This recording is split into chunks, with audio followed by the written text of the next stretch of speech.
Apple is actively developing its inaugural foldable iPhone, with plans to launch the device in 2026. The company is currently in discussions with suppliers to source foldable displays that meet its stringent quality standards. The anticipated design resembles a clamshell, similar to Samsung's Galaxy Z Flip series, allowing the device to fold vertically for enhanced portability. Apple is focusing on creating a durable screen with a minimal crease at the fold, addressing common issues found in existing foldable smartphones. The foldable iPhone is expected to feature a display larger than the current iPhone 16 Pro Max, potentially exceeding 7 inches when unfolded. This development marks a significant shift in Apple's design approach, as the company aims to compete in the growing foldable smartphone market.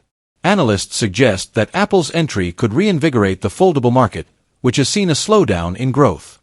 The device is internally codenamed V68, and Apple is reportedly working to ensure that the foldable iPhone is particularly thin and minimizes the typical crease in the display. While the exact release date remains unconfirmed, industry experts anticipate that the foldable iPhone will debut alongside the iPhone 18 lineup in the second half of 2026. This move is expected to bolster Apple's position in the premium smartphone segment, offering consumers a blend of innovation and practicality in a foldable form factor.